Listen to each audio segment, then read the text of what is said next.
संपन्न होने जा रहा है। इस अधिवेशन के प्रास्ताविक करने के लिए मैं आमंत्रित करता हूं बामसेप एवं भारत मुक्ति मोर्चा के राष्ट्रीय अध्यक्ष मूल निवासी नायक माननीय रामन मेश्राम साहब, वो डायस पर आए और इस राष्ट्रीय अधिवेशन का प्रास्ताविक करें। माननीय रामन मेश्राम साहब।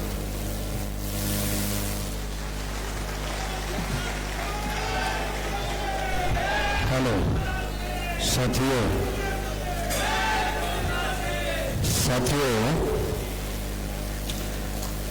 अभी बामसेप का और राष्ट्रीय मूल निवासी संघ का 2 दिन का राष्ट्रीय अधिवेशन और 3 दिन का भारत मुक्ति मोर्चा का राष्ट्रीय अधिवेशन 2 दिन का होने के बाद इसी पंडाल में संपन्न होगा। साथियों, प्रास्ताविक में केवल 2-3 बातें मैं आप लोगों को बताना चाहता हूं। इस अधिवेशन में सारे देश भर से 32 राज्यों के प्रतिनिधि डेलीगेट उपस्थित रहने वाले हैं। उन लोगों को आमंत्रित किया गया है 32 राज्यों के। टोटल हमारे देश भर में 36 राज्य है। 36 में से 32 राज्यों में हमारा संगठन चल रहा है, क्योंकि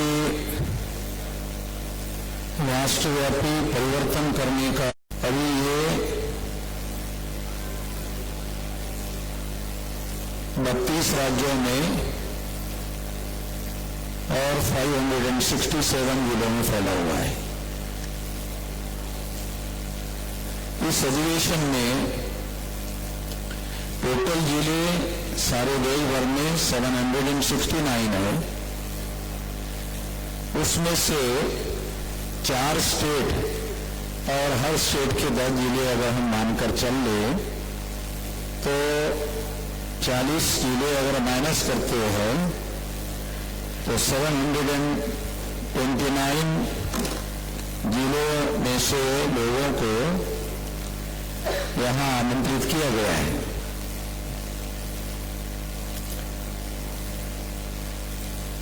अब कितने जिले के लोग यहां उपस्थित रहते हैं ये शाम तक हम लोगों को पता चलेगा। इस तरह की कोशिश करते करते, प्रयास करते करते भौगोलिक नेटवर्किंग को खड़ा करने का काम हम लोग करते रहे और आज 567 जिलों में इस संगठन का नेटवर्क फैला हुआ है। रात तक और अन्य जिलों की जानकारी उपलब्ध होगी। साथियों, इसके अलावा हमारा दूसरा बहुत बड़ा कार्यक्रम ये है, सोशल नेटवर्किंग का कार्यक्रम है। ब्राह्मणवादी लोगों ने मूल निवासी बहुजनों को 6247 जाति के टुकड़ों में बांटा।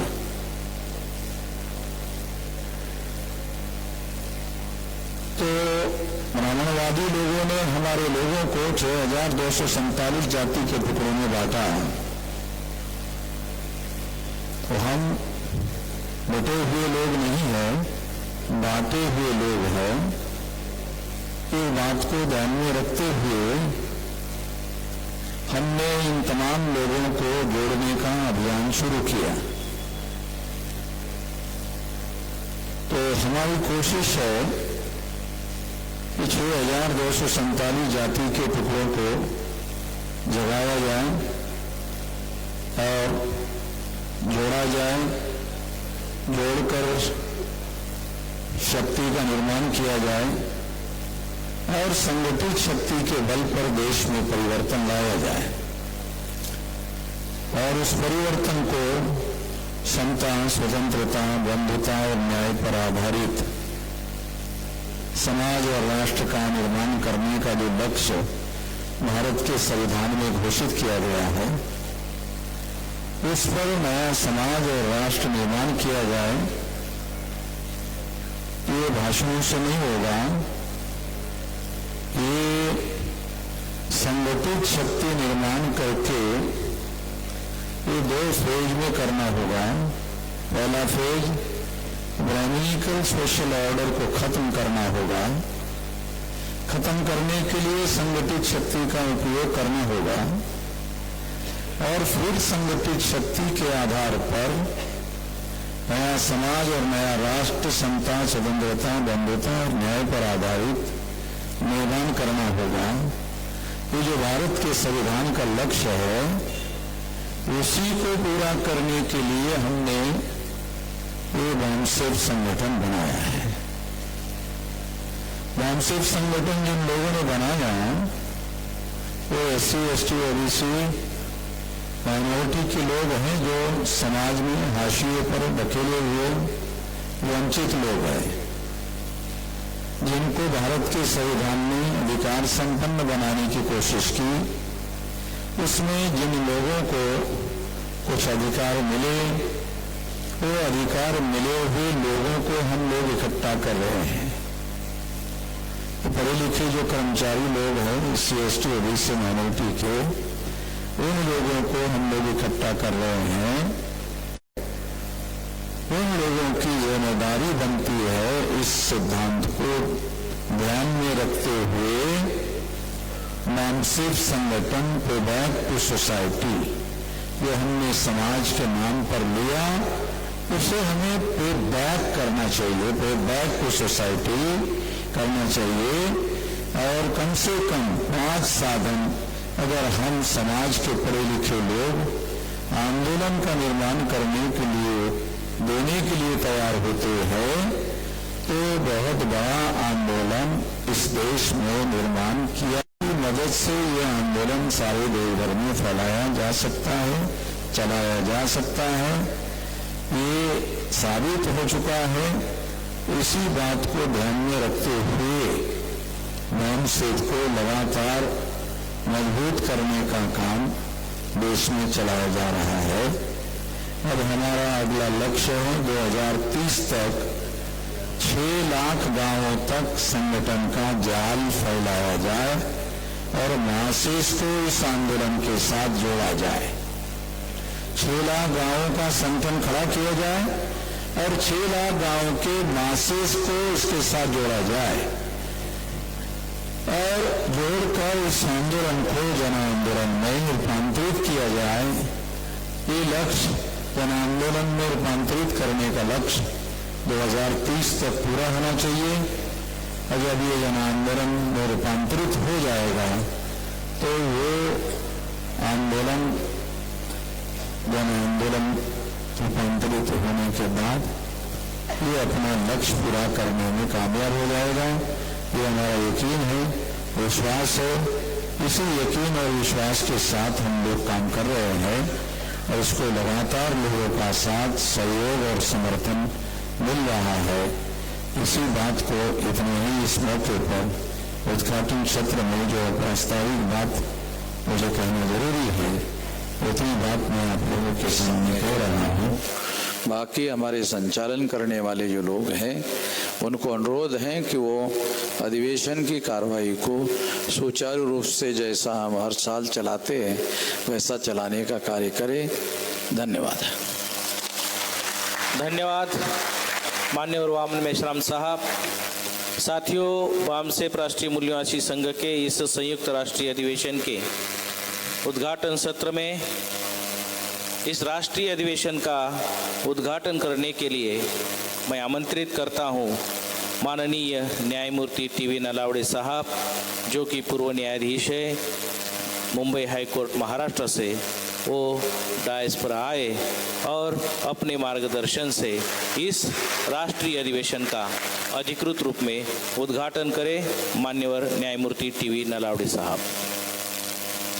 Honorable President of BAMSEP Mool Nivasi Sangh and all the organizations which come under the wings of this organization, Honorable office bearers and presidents of various organizations, I must make a mention of Honorable Pukhraj Neniwal, who has shown courage to come over here when still he is working in the mine department of the government. I also congratulate Vinayak Kale and appreciate that he has come over here because he is functioning as a dean of Sassoon Hospital, Pune, and is sitting dean at present. I do not know Buddhalal Meche is there. Unfortunately, Buddhalal Meche is not there. But other dignitaries on the dais, and you ladies and gentlemen, and particularly the youths. My English is not that difficult. Is it difficult? Everybody can understand it?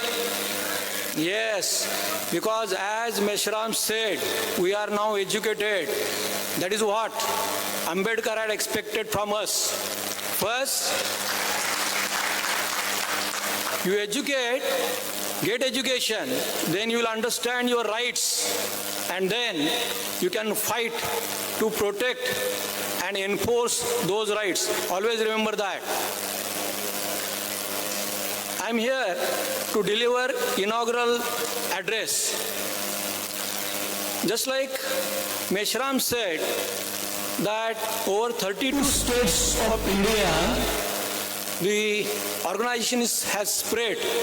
Mr. Meshram, my small request to you to see that the organization spreads all over the globe and it becomes international organization.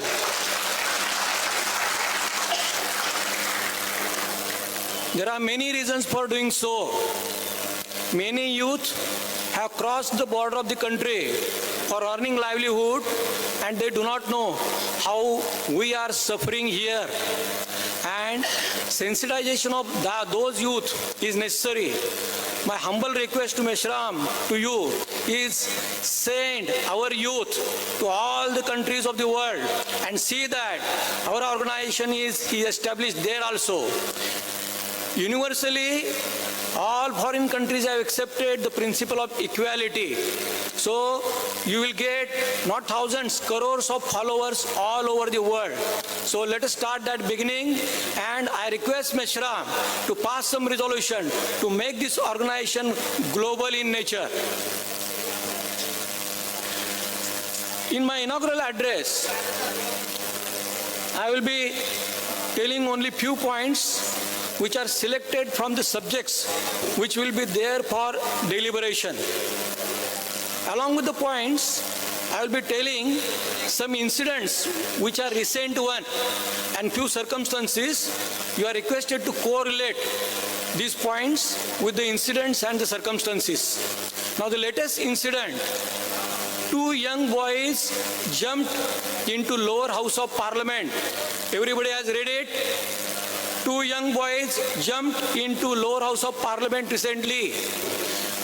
4 youngsters were arrested few days back in the campus of parliament. Everybody knows that incident? Now in the print media, after some inquiry, what the print media did, it is published that all these youth are frustrated because they are jobless. It is a fact I am telling you. we cannot blame, though it is a breach of security, we cannot blame these youngsters for doing such an act. There is a limit for tolerance. To how much extent one can tolerate, you know, and these thinkers, this whatever dignitaries are there and they will deliberate on this issue. There are at least 12 crore youngsters which have no job in our country. 12 crore. This increase in the loss of job opportunity has increased up to 8%. And 12% jobless, that is no job, they are not earning a single rupee, and similar number of youths are there who have partly employed, means 3 months, 4 months they get the job. Now this is the situation. Why the youth will not be frustrated due to this? They are certainly frustrated. So where we are going? You remember 2013-14, there was a promise from ruling party that every year we will give job to 2 crore youth. Where that promise has gone? On the contrary, every year around 1 crore youth are losing job. Now this is the situation.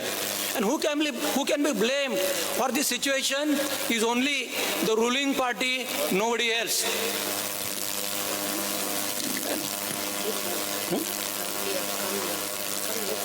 Okay.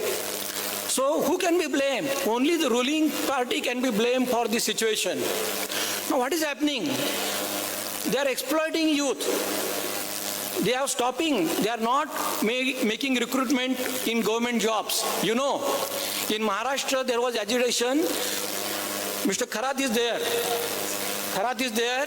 He was the first person who burned GR of the state government, which had declared that in future there will be employment only on contract basis. He is the first person. He did it in April 2023. All other institutions and organizations came forward subsequently, and then Fadnis then said that, okay, we are not going with this scheme. Now, if there is opposition, then we can stop doing injustice. So remember that if they are not afraid of doing anything in the legislative house, in parliament, they are certainly afraid of the agitations which you can start on the road. Remember that. So they are afraid of only the agitations. Now this angle, 2 young boys jumped into lower house, has 2 angles. One is they have no job, there is a frustration. And then second angle we are going to. What is the second angle? After this incident, opposition parties wanted to discuss this issue in the parliament. The government said, the ruling party said that no discussion at all. And when they insisted, what happened, you know? More than 144 MPs were suspended within 2 days. You know that? You remember that? You know that? So, what was the reason behind suspension? Because you know that the discussion could have been superficial. They could have promised, no, we are constituting a committee. It will look into the matter and we will find out what is the fault with the system. They could have done it. But they intentionally suspended more than 144 MPs. What was the reason behind suspension? On the next day, 3 important bills were tabled. Which were the bills? This amendment of Indian Penal Code, amendment of Evidence Act, and amendment of Criminal Procedure Code. You know that? The 3 important bills were tabled on the next day and they were passed without discussion. No discussion at all was there on these 3 bills. So this is their tactics. They are doing it. I request Mr. Mishra, at least some deliberation should be there on this topic also. What is coming to us now? On one hand, they are saying that sedition section is abolished. I am telling you that only the name sedition is taken out. What is there? In place of Rajdoha, they say that we have brought in Rashtradoha. But if you read the complete section, you will realize that it is more elaborate, scope is increased. Who knows that in future you may not be allowed to assemble here? Who knows? To that extent the scope is increased. Who knows that whoever is the donating money for this organization will be also held. Yes, Mr. Now today I have seen many persons donating huge amount. They are the supporters of this organization. Tomorrow they can say anything. Now this organization is dividing the country, this organization is dividing the caste, community, religion. They can make any allegation. Mr. Meshram, you said that they have divided our society into more than 6,000 castes. It is a fact, it is a reality, and why we are here? To see that all are united. That is our main object. But they will say, no, you are acting contrary to that section 151, etc. 151A or something like that, new section will be there. So we have to be alert. Even if those laws are made, we have to protest against those laws. Remember that. Because this unity, Mr. Meshram, we can achieve that unity by dividing first, by presuming that our society is divided only in two sections. Everybody knows Chhatrapati Rajarshi Shahu Maharaj. You know, everybody knows? Raise your hands. Good, very good. In 1902, Chhatrapati Shahu Maharaj said that society can be divided only into two sections. One consisting of Brahman, Prabhu, Shenvi and Parshi, and second consisting of rest of the people of India. This was the division made by Shahu Maharaj. Is it correct or wrong? Correct or wrong? Correct. So we have to accept that the persons who are tribals, who are living as per only their customs, practices, they are tribal people, there is no religion. Their practices, custom will continue. They will be adopting either Muslim religion, Christian religion, whatever it may be. They may adopt Buddhism also, Sikhism also. Now here I am telling you, they have done one trick. If SC converts to Buddhism or Sikhism, he continues to get reservation. Now that law they have made. Now what they will do now, they will be saying that, let them convert to this Buddhism. What is the harm?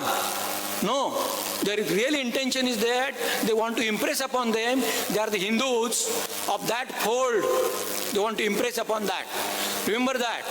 This freedom of this religion, etc., that right is given under the Constitution.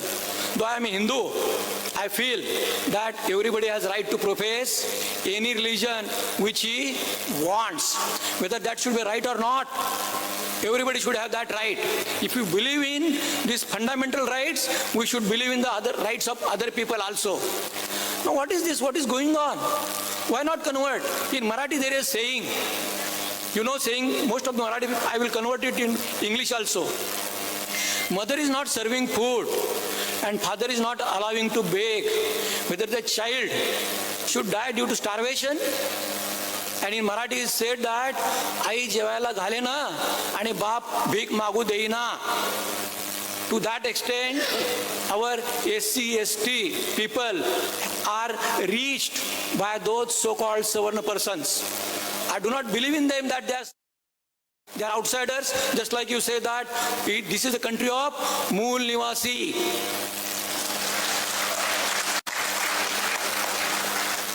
So, now this is a fact that poor persons are not getting bread.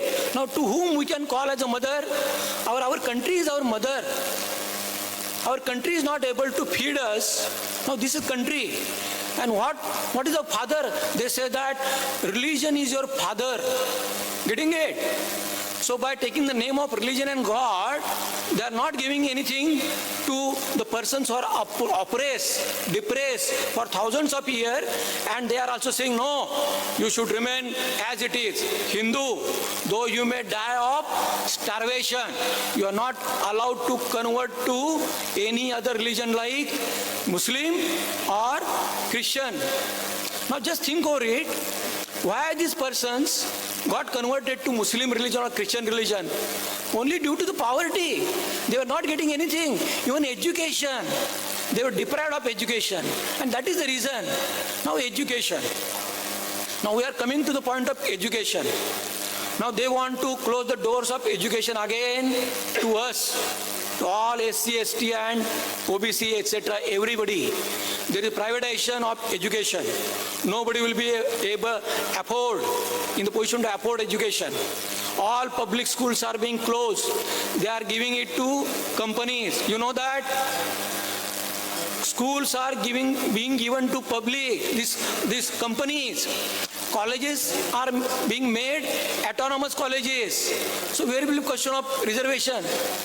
To private institution, there is no rule of education. Government grants will be stopped. There will be these autonomous institutions, and they will, whatever curriculum, they will select it. And we all cannot get the education in future. So remain alert. Agitate against the closing of the public institutions. That should be also the agenda, on the agenda of our this organization's session.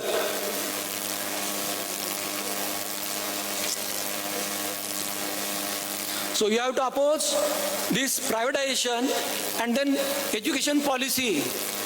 Education policy, in place of this biographies of Phule, Shahu, Ambedkar, there will be lessons from Puranas. Have you seen the pictures of new building of Parliament House? How many of you have seen the pictures which were in newspaper of new Parliament? Kashi, they are allowed to be raised. You remember that? Now we are required to fight not only against those people, we are required to fight against the institutions also now. The institutions created by Constitution, they are having this firm grip of those persons who believe in Varna system, who believe in caste system.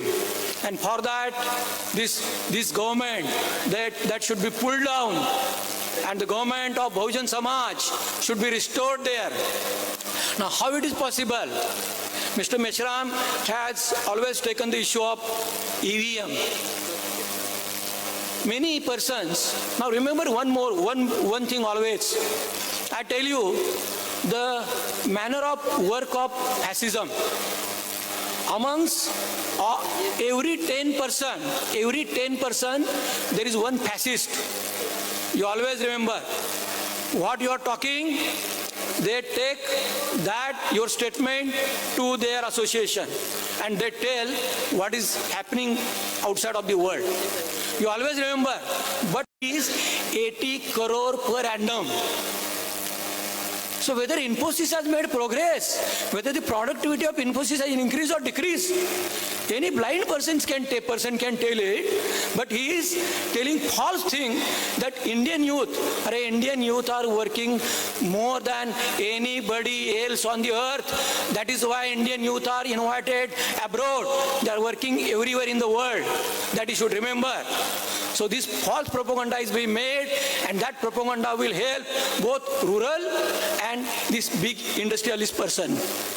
Now coming back to EVM, we should definitely oppose EVM.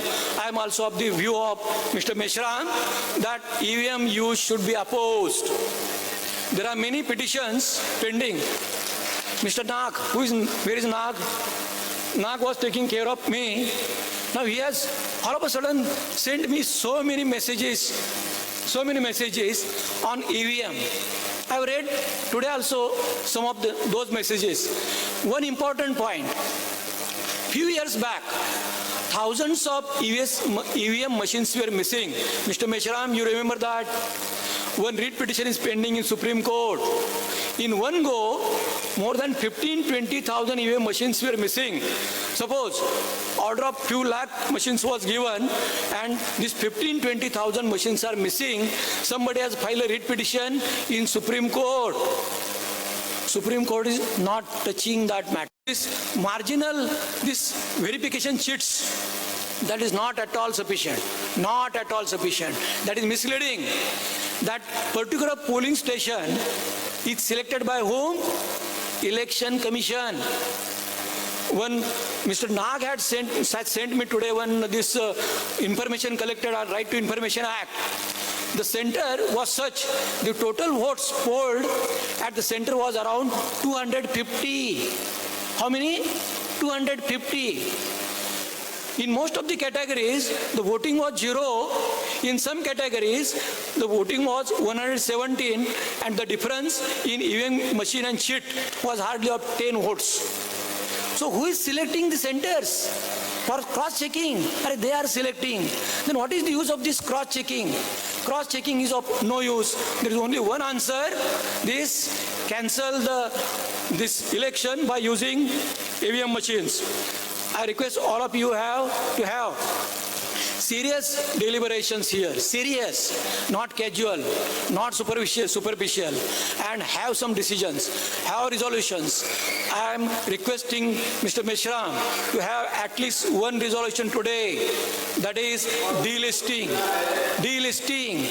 That is state government, Maharashtra state government has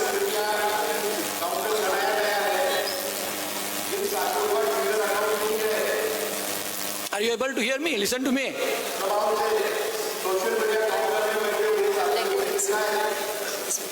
Okay. Yes. This resolution should be to the effect that Maharashtra government should immediately cancel and take back the decision by which the committee is to be constituted for delisting of ST category on the ground that they have converted to Muslim or Christian religion. One more thing. Now you have gathered here. Now all the deliberations which will be taking place here should be taken to the society. They should not be kept to yourself only. That should be spread all over the India. That is your job. That is why you are called here. So first and last thing, you all, jago or jagao. धन्यवाद माननीय न्यायमूर्ति TV Nalawade साहब, जो कि आपने कई सारे मुद्दों पर हमें जागृत किया।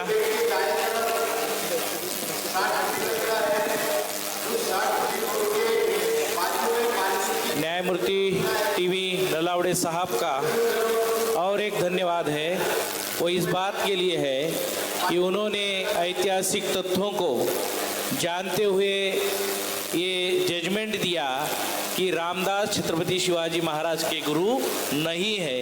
ये भी उन्होंने सबूतों के साथ अधिकृत रूप से न्याय देकर बहुजन समाज को ये एक और प्रेरणा दी। मैं अगले वक्ता के रूप में आमंत्रित करना चाहूँगा आज इस राष्ट्रीय अधिवेशन के उद्घाटन सत्र के मुख्य अतिथि माननीय पुखराज नीनीवाल साहब, जो कि क्षेत्रीय खान नियंत्रक है भारतीय खान ब्यूरो जबलपुर मध्य प्रदेश से। मैं उनसे निवेदन करता हूं कि वो डायस पर आए और हमें मार्गदर्शन करें। माननीय पुखराज नीनीवाल साहब।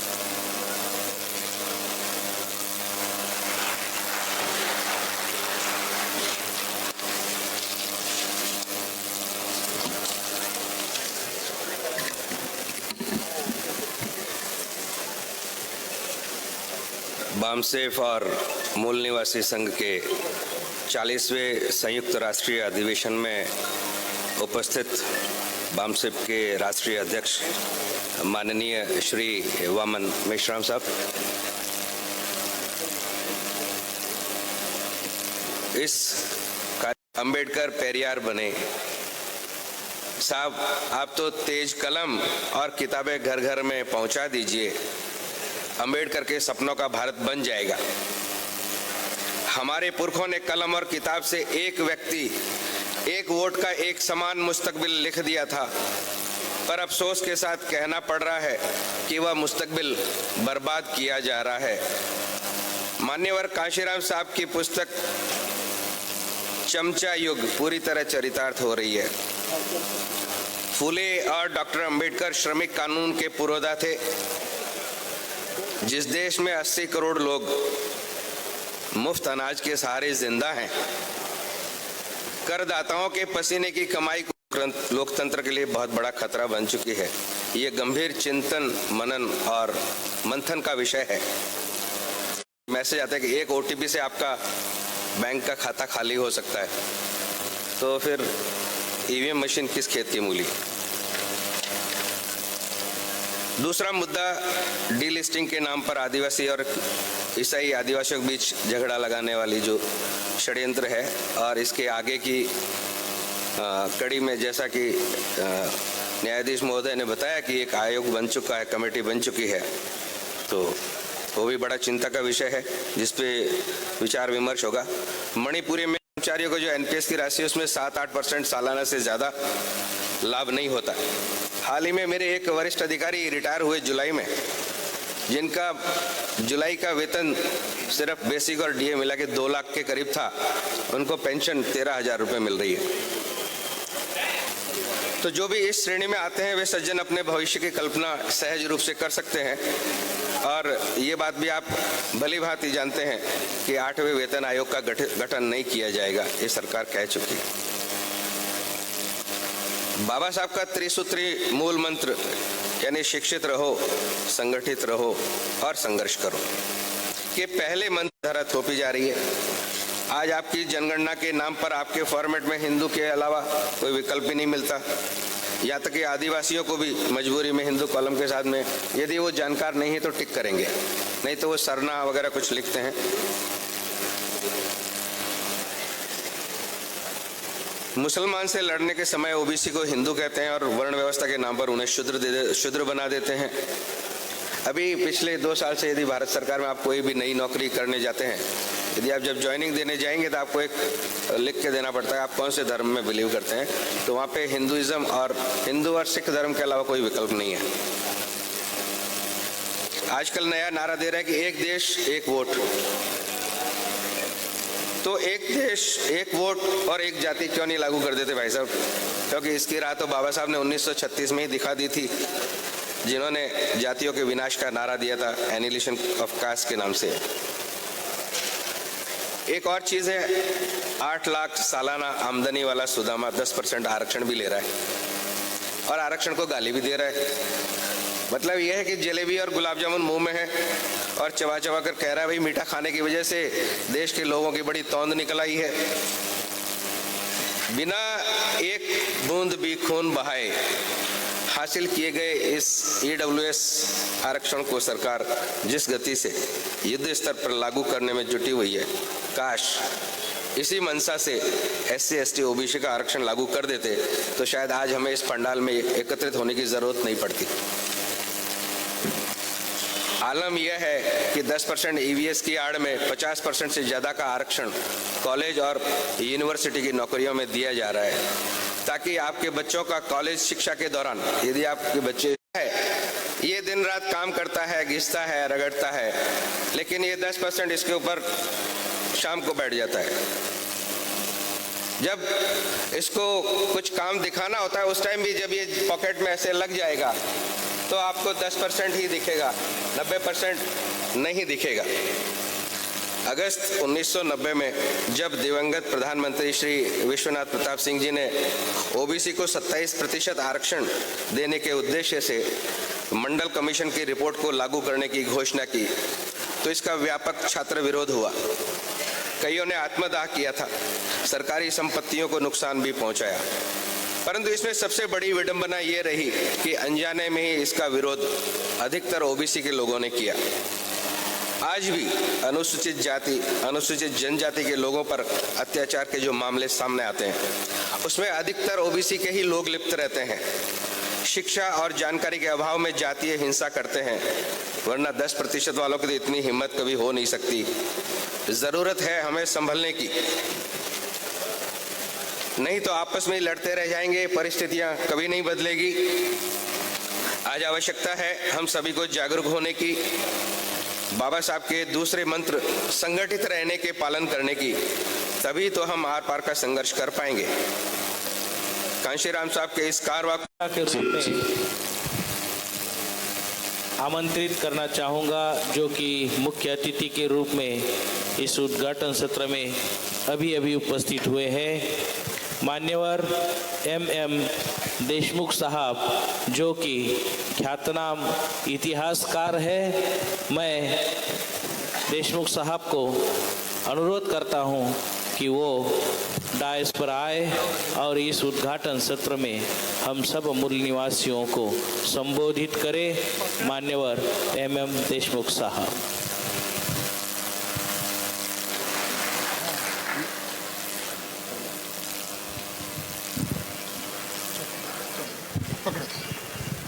मंच पर उपस्थित सभी मान्यवर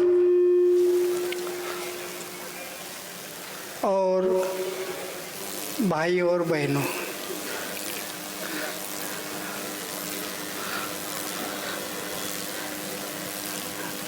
आभारी हूँ मैं आपका कि मुझे आपने बुलाया और एक बार ज़्यादा समय नहीं लूँगा, लेकिन आपके मालूमात के लिए मैं एक बाबा साहेब आम्बेडकर का एक कोटेशन देता हूँ। बाबा साहब आम्बेडकर ने कहा था कि you must not only discard the ग्रंथास, वी मस्ट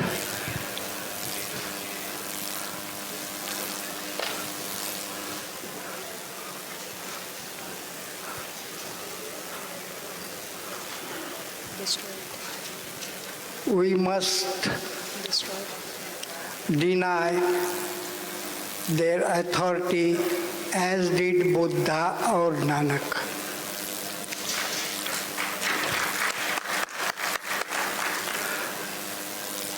इस दृष्टि से आपको कहूँगा कि बाबा साहब का संविधान है, ये बाहर तो उसका बाहर देशों में उसका कौतुक हुआ, लेकिन अपने देश में उसकी जानकारी भी नहीं है। ये जानकारी के दृष्टि से उन्होंने उनके थीसिस के 349 पेज नंबर उसमें लिखा है, जो 1933 में प्रकाशित हुआ, पब्लिश हुआ, उसमें लिखा है कि the religion in the Brahmanas, ब्राह्मणे नाम के जो जातक कथा है, ब्राह्मणे नाम के जैसे जातक कथा है वैसी ब्राह्मणे नाम का उनकी दंत कथा है। जातक कथा तो लिखित है, लेकिन ये दंत कथा लिखित भी नहीं है और ये मालूम नहीं। उसमें लिखा है the religion in the Brahmanas, ब्राह्मण नाम की दंत कथा है जिसको वेद समझते हैं, वो वेद मानते हैं, लेकिन असल में क्या है, the religion in the Brahmanas is predominantly ritualistic. ऐसी दंत कथाएं बहुत थी और ये दंत कथा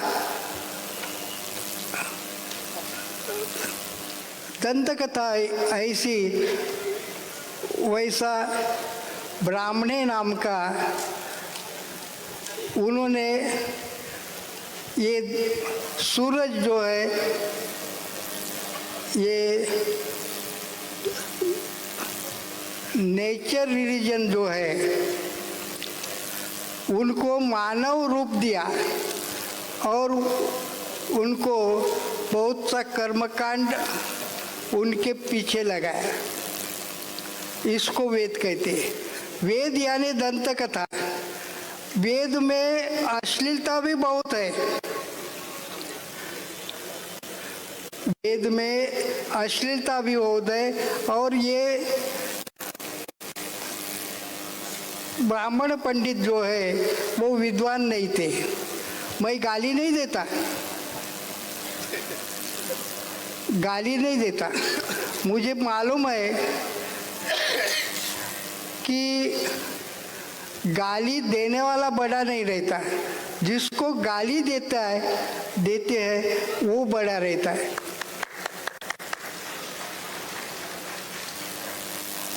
बम्मन, मैं गाली दूँ बम्मन को उतने बड़े वो नहीं है,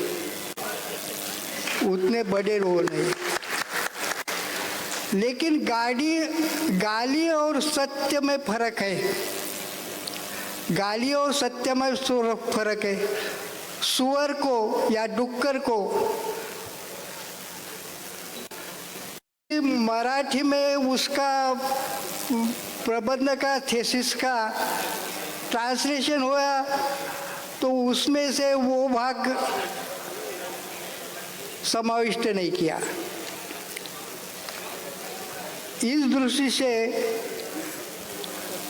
ये नेचर रिलीजन जो है वो जागतिक रिलीजन है और इतनी अश्लीलता मेरे ग्रंथों में लिखी है कि कैसे उसमें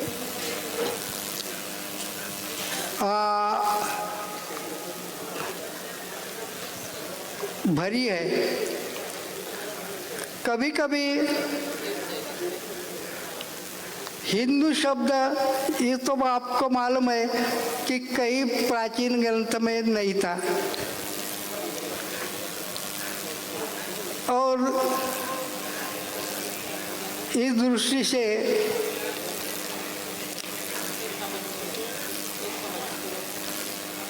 राम वगैरह जो है वो भी अभी के है। प्राचीन मंदिर राम के भी नहीं थी, सिंधु संस्कृति में भी मिलता नहीं था और राम पुरुषोत्तम राम कहते हैं। पुरुषोत्तम राम ये बम्मन का भगवान नहीं है। बम्मन के प्रेत यात्रा में राम नाम सत्य बोलते नहीं। देवरस का निधन हुआ तो उसमें राम नाम सत्य नहीं बोला और पुरुषोत्तम राम अनेकदा मैं सत्यशोधक समाज का अध्यक्षता ये इसमें अकोला में, तो अकोला में राम के बारे में वो कल्याणकर नामक व्यक्ति विद्वान ने बोला तो एक वक्ता भटक गया। मैं अध्यक्ष था उस सभा का, तो मैंने पूछा कि राम जितना हिंदी समृद्ध कर रहा हूँ तो उतना मराठी में फ्लो नहीं आता। मराठी में जो फ्लो आता है उसमें थोड़ी सी आदत सी होती है। तो इसलिए राम 5-5 हजार साल के लिखित ग्रंथ है,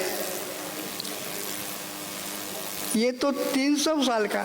और वैदिक संस्कृति देश की पहली संस्कृति बोलते थे, लेकिन वैदिक संस्कृति भी सिंधु संस्कृति के खोज के बाद वैदिक संस्कृति भी पहली नहीं है, ऐसा आया है। और इनमें से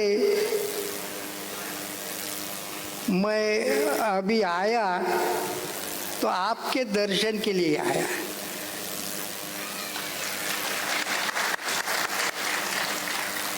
नहीं तो अभी जाना मुश्किल है। मुझे कुछ नहीं हुआ, बीपी नहीं, डायबिटीज नहीं, लेकिन तौल जाता है।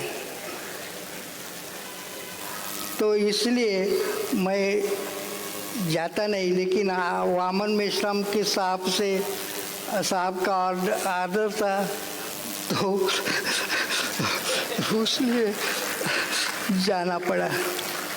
कुछ ऐसे है कि मालिक है मेरे। मैं कुंभी समाज का हूँ,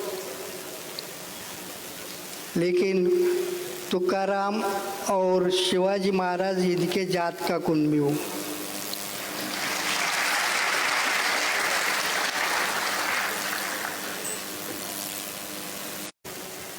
हिंदू नहीं है या देशी नहीं है। ये बहुत अच्छा किताब है और इस दृष्टि से रेयर बुक्स ऐसा जो इंडिया में रेयर बुक्स बहुजनों के ध्यान में नहीं आए, बहुजनों के नज़र में नहीं आए, इसलिए वो रेयर बुक जलाते हैं। मेरा भी किताब उसने जलाने की कोशिश की, लेकिन उसका अब 52,000 प्रति आ गई। और जलाने की कोशिश करती है, इसलिए मैं मेश्राम जी से एक रिक्वेस्ट करता हूँ कि अपनी लाइब्रेरी ऐसी दुर्मिल किताबों की पुणे में हो सके तो अभ्यास करेंगे। मेश्राम साहब को एक ही विनती करता हूँ मैं कि उसकी प्रकृति की काळजी, नहीं तो बाबा साहब ने तो सब लिखा, लेकिन एक गलती की। बाबा साहब की गलती निकालते हैं आप। बाबा साहेब, शाहू महाराज, शिवाजी महाराज ये व्यक्ति नहीं रहे, ये विचार हुआ। और इन महापुरुषों का विचार 2 शब्द में बताता हूँ।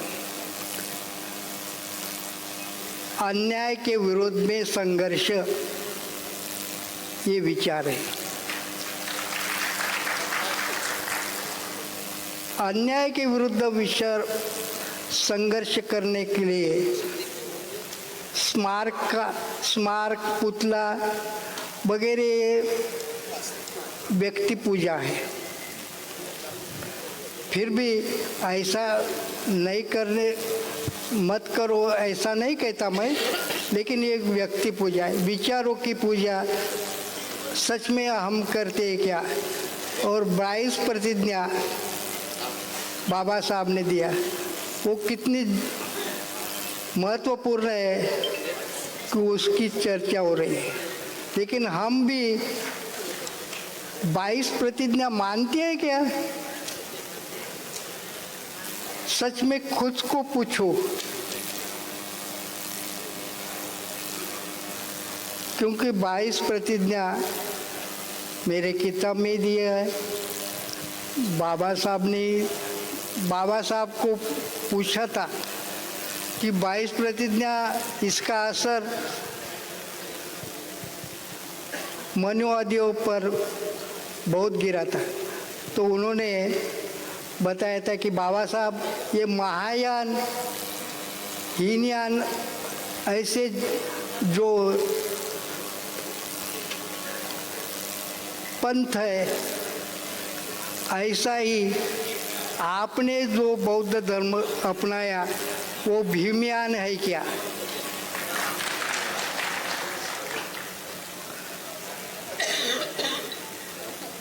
ऐसा उसने बोला था। इतना बड़ा प्रोग्राम है, लेकिन वर्तमान पत्र देखो, कल के प्रसार माध्यम देखो, उसमें नहीं आएगा। और उसमें भरोसा ही क्यों करते? पेपर में जो आता है, प्रसार माध्यम में जो आता है, वो मनुवादी का आता है। जब उसका इस दृष्टि से विचार करो। और मैं आपका समय ज़्यादा नहीं लेता।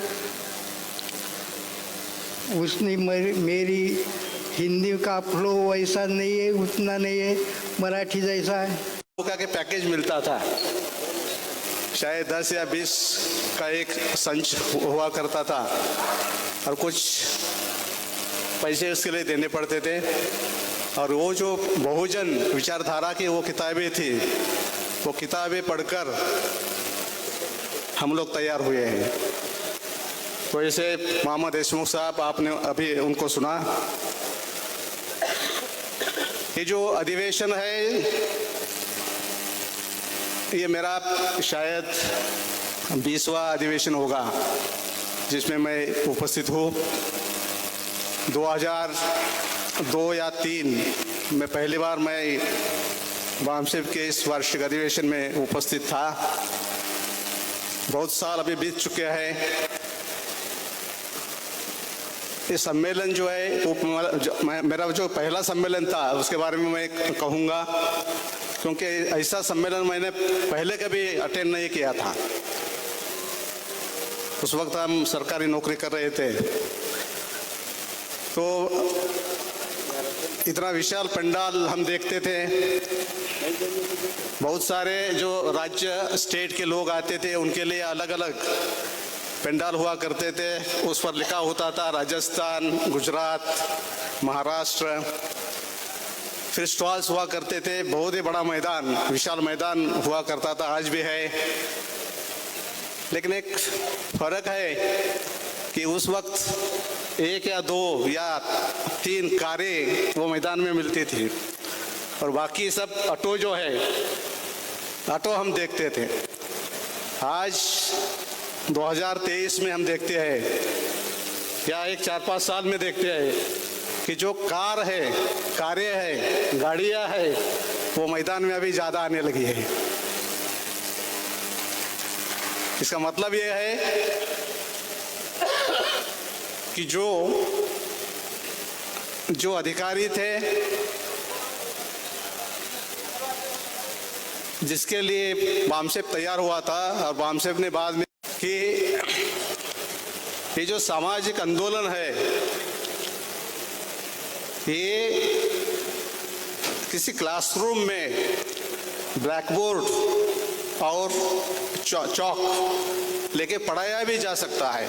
क्योंकि जो हमने देखा था उस वक्त, रास्ते पर नेता लोग आते थे, गाली गलौज करते थे, भड़काऊ भाषण देते थे, लेकिन उससे कोई फायदा दिखाई नहीं देता था। तो ये जो 2 विशेषताएं है, एक वार्षिक अधिवेशन और कैडर कैंप, इससे हम लोग आकर्षित हुए और आज तक इस कारवां में हम शामिल हैं। साथियों, हमारे समस्याएं बहुत है। 5 दिन में इस पर हम चर्चा करने वाले हैं। और जो हमारे समस्याएं है, वो हम सोशली और इकोनॉमिकली कमज़ोर होने के कारण इसका ज़्यादा असर हम पर दिखाई देता है। आज के इस अधिवेशन में हर रोज 4 सत्र है। 5 दिन में 20 सत्रों में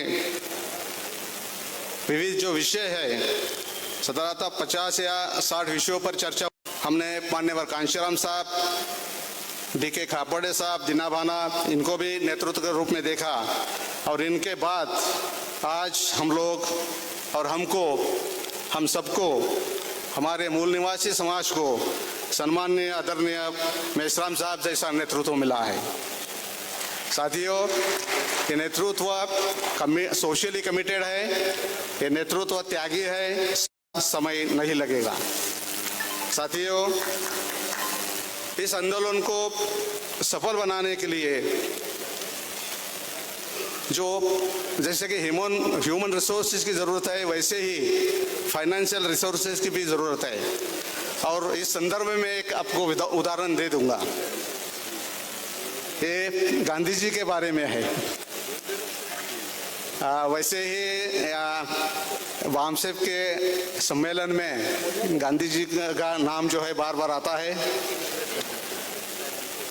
एक किताब है मिस्टर नटवर सिंह, आप लोगों को मालूम है कि वो नटवर सिंह जो है वो फॉरेन मिनिस्टर थे श्रीमती इंदिरा गांधी के मंत्रिमंडल में।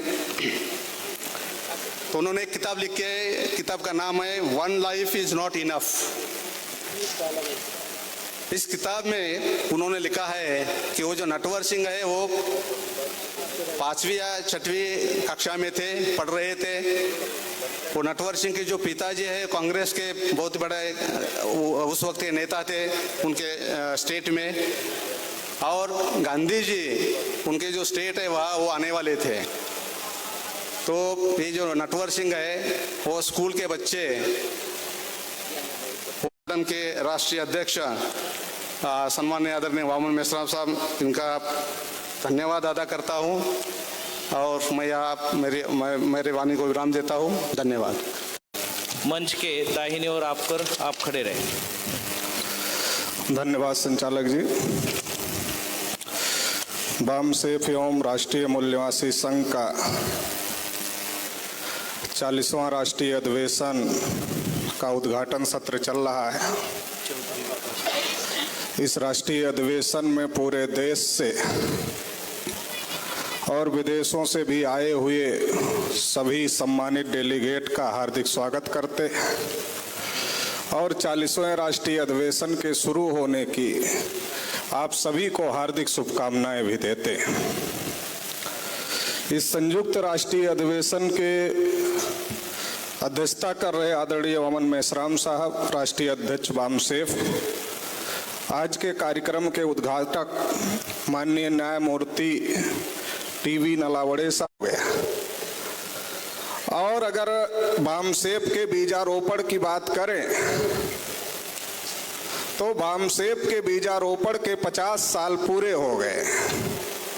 तो ये 50 साल पूरा होने के मौके पर भी आप सभी को हार्दिक शुभकामनाएं देना चाहते हैं, क्योंकि बहुजन समाज के इस कारवां को पीछे नहीं होने दिया और निरंतरता में ये कारवां आगे बढ़ता जा रहा है। और जिस प्रकार से वामसेप पिछले 50 सालों से समाज में निरंतर काम कर रहा है, जब हम लोग वामसेप के कैडर कैंप को लेते और पहले भी लेते थे तो हम लोग इस बात को कहते थे कि हम लोग जो मुद्दे उठा रहे हैं, ये मुद्दे जिस दिन समाज में प्रतिस्थापित हो जाएंगे, उस दिन जो हमारे समाज के पॉलिटिकल लीडर हैं उनको तो हमारी बोली बोलनी ही पड़ेगी, दुश्मनों को भी हमारी बोली बोलने के लिए हम मजबूर कर देंगे। तो वामसेप के 50 साल पूरा होने के मौके पर ये चीज नजर आती है। जब आरएसएस जैसे संगठन के लोग कंफ्यूज हैं, वो कंफ्यूज है कि हम जाति जनगणना का समर्थन करें कि विरोध करें। एक दिन कहते हैं हम विरोध में हैं, दूसरे दिन कहते हैं हम समर्थन में। ये कंफ्यूजन जो पैदा हुआ है, ये कंफ्यूजन नहीं है, वो नाप तोल रहे हैं कि बामसेफ ने इतना ज्यादा जागृति पैदा कर दिया है। अब अगर 52% ओबीसी के मुद्दे का विरोध करेंगे तो 2024 का इलेक्शन नहीं जीत सकते हैं। इसलिए बोलने के लिए मीठी बोली बोली जा रही है। उनका क्लियर है कि करना नहीं है, मगर बोलकर वोट लेना है तो थोड़ा सतर्क रहने की जरूरत है। जो आरएसएस के लोग ये कहते थे मुसलमान तो विदेशी इस देश के नहीं है, अब भागवत जी कहते हैं कि कश्मीर से लेकर कन्याकुमारी तक सबका डीएनए एक है। जब अपने पर आ पड़ी तो बोली बदल दिया। तो ये बामसेफ ने पूरे देश भर में अभियान चलाया कि इस देश में ब्राह्मण विदेशी है, बाकी सब मूल निवासी है। ये अभियान देश भर में बामसेफ के द्वारा चलाया गया और आज ये बात स्थापित हो गई है। आप चौक चौराहे पर पूछ लो कि क्या अभी भी देश में कुछ विदेशी बचे हुए हैं, तो आदमी दबी जुबान में पहले जान लेता है कि आप कौन हो, कहीं वही तो नहीं हो। फिर दबी जुबान में कहता हाँ बचे हुए हैं, तो पूछो कौन है, नहीं ब्राह्मण है। तो ये बामसेफ ने ये समाज में इसको भी स्थापित करने का काम किया और इसकी वजह से बोली बदली हुई। भागवत जी को माफी मांगना पड़ रहा बार बार कहना पड़ रहा है कि हमारे पूर्वजों ने बड़ी गलती किया, जाति व्यवस्था बनाया, वर्ण व्यवस्था बनाया, बहुत गलती किया, हमें प्रायश्चित करना चाहिए। जो लोग कल तक आरक्षण का विरोध करते थे वो आज कह रहे हैं आरक्षण 200 साल तक रहना चाहिए। एक तरफ कह रहे हैं आरक्षण 200 साल तक रहना चाहिए और वहीं दूसरी तरफ निजीकरण करके आरक्षण खत्म करने का भी काम कर रहे हैं। तो हमको समझने की जरूरत है कि एक तरफ मीठी वाणी बोली जा रही, क्यों बोली जा रही? ये हमारा दबाव है, ये बामसेफ संगठन का दबाव है, जिसने समाज में इस बात को तय कर दिया कि अब बहुजनों के मुद्दे उठाए बगैर देश में कोई पॉलिटिकल पार्टी सफल नहीं हो सकती। तो बहुजनों के मुद्दे उठाना सबकी मजबूरी हो गई है। जैसे बाबा साहब अम्बेडकर जब आंदोलन चलाते थे तो बाबा साहब अम्बेडकर के लोग बाबा साहब से ना जुड़े, इसलिए गांधी जी अछूतो उद्धार का कार्यक्रम चलाते थे। आज वैसे ही आरएसएस वाले खिचड़ी खिलाने का कार्यक्रम चला रहे हैं। आज आरएसएस वाले घर घर से अनाज इकट्ठा करके एक जगह खिचड़ी बनाकर खिलाने का कार्यक्रम चला रहे हैं कि मेसराम साहब के लोग मेसराम साहब से ना जुड़े, वो उनके साथ जुड़े रहे, इसलिए गुमराह करने का भी कार्यक्रम चल रहा है। देश में लंबे समय से ओबीसी का मुद्दा बामसेफ के द्वारा उठाया जा रहा है, लेकिन ओबीसी का प्रधानमंत्री, ओबीसी का प्रधानमंत्री, ओबीसी का प्रधानमंत्री क्यों प्रचार किया जा रहा है? इसलिए प्रचार किया जा रहा है कि जहां असली लड़ाई लड़ी जा रही है वहां ओबीसी को नहीं जुड़ना चाहिए और फिर ओबीसी को फंसा करके उसके हक अधिकार को खत्म किया जाए। ये षड्यंत्र भी इस देश में चल रहा है, तो इसको थोड़ा समझने की जरूरत है। नहीं तो हमारे लोग कभी कभी खुश भी हो जाते, नहीं अब तो भागवत भी बोलने लगे कि संविधान और आरक्षण सब बचे रहना चाहिए, तो अब खतरा ही क्या है? जब भागवत ही बोलने लगे तो फिर खतरा क्या है? तो इसलिए हमको इन चीजों को समझने की जरूरत है कि आज केवल हमारे नेताओं की नहीं, अभी बिहार में जाति आधारित गणना हुई, जनगणना नहीं हुई, क्योंकि जनगणना करने का अधिकार सेंट्रल गवर्नमेंट के पास में। गणना हुई, गणना मतलब सर्वे हुआ। तो नीतीश कुमार जी तो 16 साल से मुख्यमंत्री हैं, अब क्यों किया, पहले क्यों नहीं किया? किया गलत किया ऐसा मेरा कहना नहीं है, किया इसका स्वागत है, क्योंकि उन्होंने जनगणना भी किया और रिजर्वेशन भी संख्या के अनुपात में बढ़ा दिया, तो उसका स्वागत करते हैं हम लोग। लेकिन पहले नहीं किया, अब क्यों किया? क्योंकि अब ये विचारधारा समाज में स्थापित हो गई। हमारे उत्तर प्रदेश में जिन पॉलिटिकल पार्टी के लोग कभी डिमोशन करते थे शेड्यूल कास्ट के लोगों का, आज वो पीडीए की बात कर रहे हैं। तो मेसराम साहब घंटे घंटे, डेढ़ घंटे ओबीसी के बारे पर बोलते थे, मगर ओबीसी के लोग सुनने वाले बहुत कम, उंगली से गिनती करके होते थे। लेकिन आज तो हमारे राष्ट्रीय पिछड़ा वर्ग मोर्चा के ही सम्मेलन बड़े बड़े होते और हर कार्यक्रम में ओबीसी के लोग आते, और केवल आते ही नहीं है, लाखों रुपए का निधि भी देने का काम इस आंदोलन को आगे बढ़ाने के लिए ओबीसी के लोग कर रहे हैं। और ये जो वैचारिक चेतना ओबीसी में बामसेप के द्वारा पैदा की गई, इसका नतीजा ये हो गया कि पहले शेड्यूल कास्ट और ओबीसी आपस में लड़ते थे, अभी नहीं लड़ते। अभी आरएसएस को ये टेंशन हो गई है कि अभी शेड्यूल कास्ट और ओबीसी लड़ने के लिए तैयार नहीं है, क्योंकि मैंने कहा कि हम ना तो शेड्यूल कास्ट से लड़ेगा ओबीसी, ना तो शेड्यूल ट्राइब से लड़ेगा ओबीसी, ना ही माइनॉरिटीज से लड़ेगा ओबीसी। फिर लड़ेगा ओबीसी किस बात के लिए, किससे लड़ेगा? तो ओबीसी एक ही बात के लिए लड़ेगा, जिसकी जितनी संख्या भारी उसकी उतनी हिस्सेदारी, हमें जो हमारा हक अधिकार है वो हक अधिकार मिलना चाहिए, इसकी लड़ाई लड़ना होगा।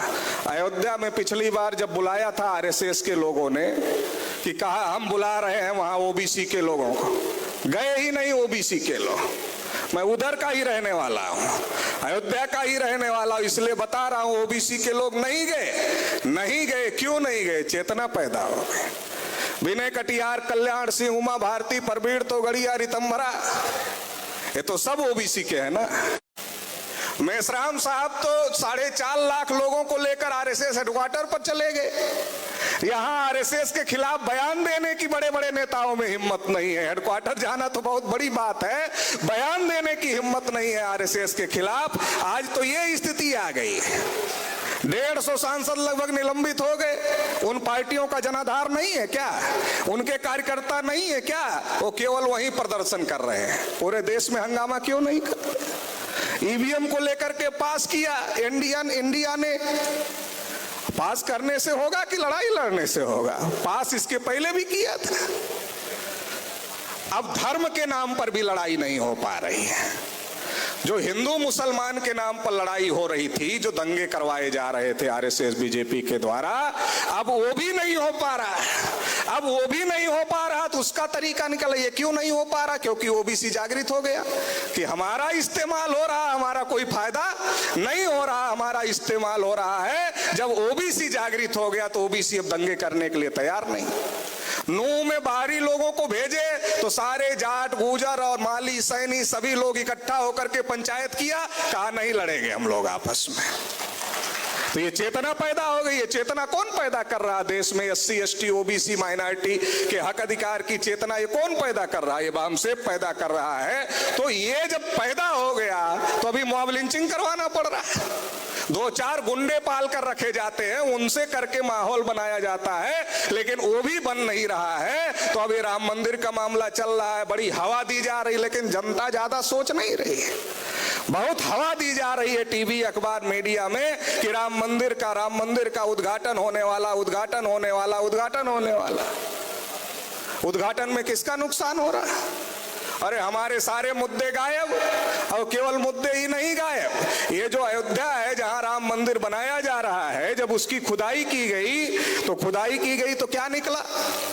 खुदाई में निकला कि ये तो बुद्धिस्टों की भूमि है, क्योंकि तथागत बुद्ध ने वहां वर्षावास किया था, 16 वर्षावास किया था। तो ये जो भूमि है ये तथागत बुद्ध की भूमि है। इसका नाम अयोध्या नहीं, इसका प्राचीन नाम साकेत है। और साकेत जो भूमि है वो बौद्धों की भूमि है, मूल निवासियों की भूमि है, और खास तौर से हम लोगों का गौरवशाली इतिहास है, गौरवशाली विरासत है। ये बात ओबीसी के लोग भी समझने लगे। इसलिए अब मूर्ख बनाना आसान नहीं है। ये इससे हमारा 2 नुकसान हो रहा है। एक तो जो पिछड़े वर्ग के लोग हैं उनकी जो गौरवशाली विरासत है, तथागत बुद्ध की, सम्राट अशोक की जो गौरवशाली विरासत है, उस गौरवशाली विरासत को खत्म करने का काम किया जा रहा है। चाहे वो काशी का मामला हो, चाहे वो मथुरा का मामला हो, चाहे वो अयोध्या का मामला हो, या अलग अलग, या अभी दिल्ली में प्रेस कॉन्फ्रेंस कर करके हम लोगों ने सोमनाथ मंदिर के ऊपर भी ये दावा किया कि सोमनाथ मंदिर के नीचे 3 मंजिला बौद्ध विहार है। तो ये सारी विरासत किसकी है? ये सारी विरासत इस देश के पिछड़े वर्ग के लोगों की है, इस देश के मूल निवासियों की है। इसलिए राष्ट्रीय पिछड़ा वर्ग मोर्चा पिछड़े वर्ग के हक अधिकार के लिए लड़ाई तो लड़ ही रहा है, इसके साथ ही साथ ये जो हमारे महापुरुषों की गौरवशाली विरासत है, इस गौरवशाली विरासत को बचाने के लिए भी बुद्धिस्ट इंटरनेशनल नेटवर्क के साथ में मिलकर लड़ाई लड़ने का काम कर रहा है। और ये सारी लड़ाई बामसेप के द्वारा जो लगातार जागरण और प्रबोधन किया जा रहा है, उस जागरण और प्रबोधन की वजह से ये लड़ाई निरंतर मजबूत हो रही है। आरएसएस का इलाज कोई पॉलिटिकल पार्टी नहीं है, आरएसएस का इलाज बामसेप है। ये बात समझ लेना चाहिए। जहां जहां बामसेप की विचारधारा पहुंच जाएगी, आरएसएस अपने आप ही गायब हो जाएगा। इसलिए आप सभी को कहना चाहते हैं कि यहां से जाने के बाद हर गांव गली मोहल्ले में बामसेप की विचारधारा पहुंचनी चाहिए। बामसेप के जितने भी सहयोगी संगठन हैं, उनकी शाखाएं हर गली मोहल्ले में खोलो। ये जो अपने आप ही हवा में उड़ जाएंगे। इतना ही कहते हुए, चूंकि समय कम है, मेश्राम साहब को सुनना है, इसलिए इतना ही कहते हुए आप सभी लोगों ने मुझे ध्यानपूर्वक सुना, इसके लिए बहुत बहुत आभार, बहुत बहुत धन्यवाद। जय मूल्यवासी, जय भीम, जय भारत, नमो बुद्धाय। धन्यवाद, धन्यवाद माननीय विकास चौधरी पटेल साहब। मैं दिलीप वाघमारे, औरंगाबाद छत्रपति संभाजी नगर, इनको अनुरोध करता हूं, वो इस राष्ट्रव्यापी जन आंदोलन निधि देना चाहते हैं। उनसे अनुरोध करता हूं कि वो मंच पर आए और मान्यवर साहब को अपना निधि देना चाहते हैं। 10,000 रुपये वो सौंप दे। माननीय दिलीप वाघमारे साहब 10,000 रुपये दे रहे हैं।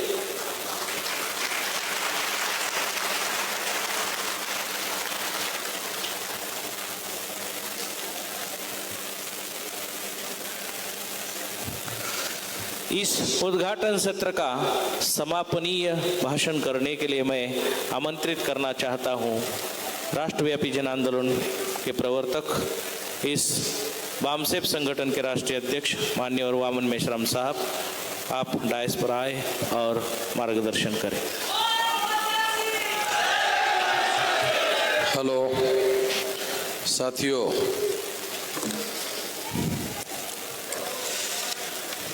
उद्घाटन सत्र में बहुत सारी महत्वपूर्ण बातें आप लोगों के सामने आई है। मैं केवल 2-3 बातें ही आप लोगों के सामने बताना चाहता हूं।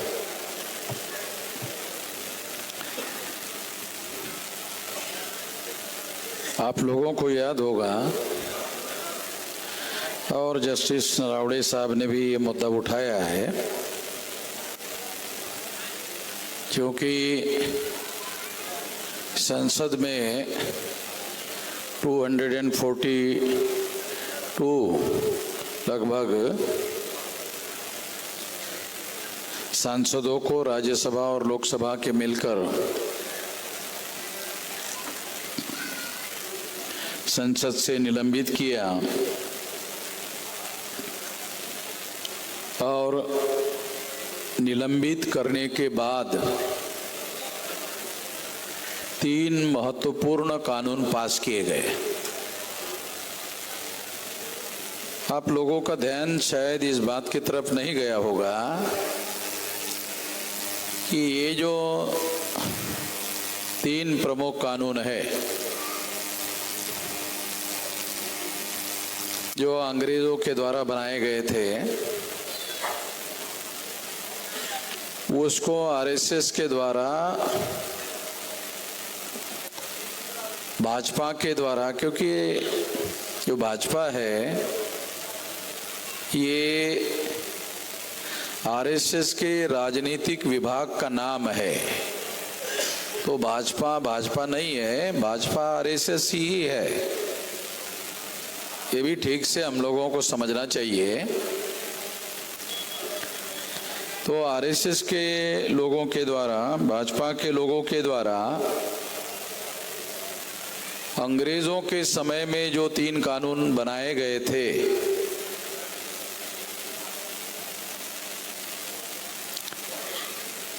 उन कानूनों को रद्द करके नए कानून बनाए गए हैं, और नए कानून लोकसभा के द्वारा पास कर दिए गए हैं। अगर ये नए कानून, तीनों कानून पास कर दिए, तो पास करने के पहले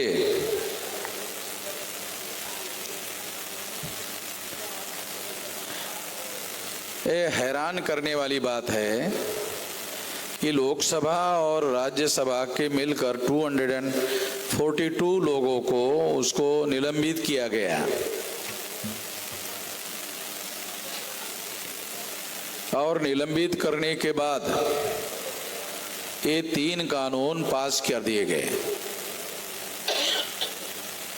कल्पना करो कि यदि 242 लोग राज्यसभा और लोकसभा के मिलकर ये लोग संसद में होते तो ये कानून पार्लियामेंट में डिस्कस किए बगैर पास नहीं होते।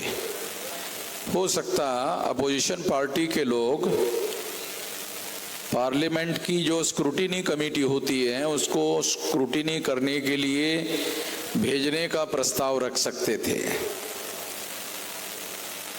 या अपोजिशन पार्टी के लोग संसद में उनकी जो कमियां हैं, खामियां हैं, कमजोरियां हैं उसके बारे में विस्तार से बताते हैं।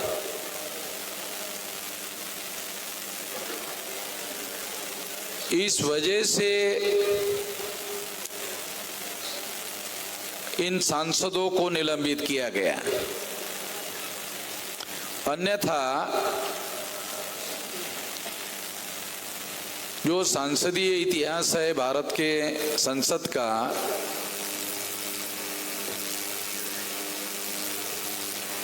इतने सारे सांसदों को, लगभग 90% से ज्यादा सांसदों को, लोकसभा और राज्यसभा के सांसदों को निलंबित करने की घटना भारत के संसदीय इतिहास में इसके पहले ऐसा कभी घटित नहीं हुआ। इसलिए बहुत बड़ी आशंका होती है कि ये 3 कानून पास करने के लिए शायद ऐसा किया गया हो। अन्यथा क्या कारण बताया गया? कारण बताया कि जो राज्यसभा के उपसभापति है उसकी विरोधी पार्टी के लोगों ने मिमिक्री की, ऐसा वो कारण बता रहे। मीडिया वाले भी ऐसी ही बातें सारे देश भर में फैला रहे हैं, मगर मैं एक खास बात आप लोगों को बताना चाहता हूं।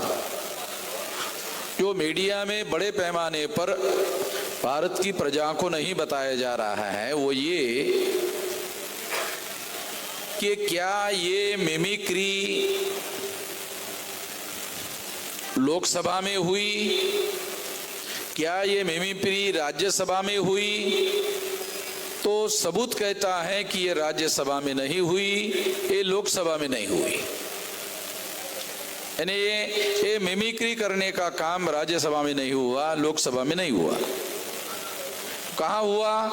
ये लोकसभा के बाहर हुआ, ये राज्यसभा के बाहर हुआ। अब लोकसभा के बाहर में, राज्यसभा के बाहर में, सारे भारत भर में बहुत कुछ होता रहता है। तो इसलिए राज्यसभा के उपसभापति का मिमिक्री करने का मुद्दा जो लोकसभा और राज्यसभा के अंदर नहीं हुआ, बाहर हुआ, और जिस तृणमूल कांग्रेस के सांसद ने ये किया था उसने अपनी इस गलती के लिए क्षमा याचना भी की। उसके बाद देश को चलाने वाले लोग क्षमा याचना करने के बाद भी उसको क्षमा नहीं कर रहे, उसको भूल नहीं रहे। तो जो लोग छोटी छोटी बातों को भूलकर देश को चलाने का काम करना चाहिए, संसदीय परंपराओं को ध्यान में रखते हुए काम करना चाहिए, ऐसा करने के बजाय इतने सारे सांसदों को निलंबित करने का काम उन्होंने किया। तो ये बात तर्कसंगत नहीं लगती कि मिमिक्री की वजह से उसको निलंबित किया गया होगा। ये कारण सही नहीं लगता कि मिमिक्री की वजह से निलंबित किया गया।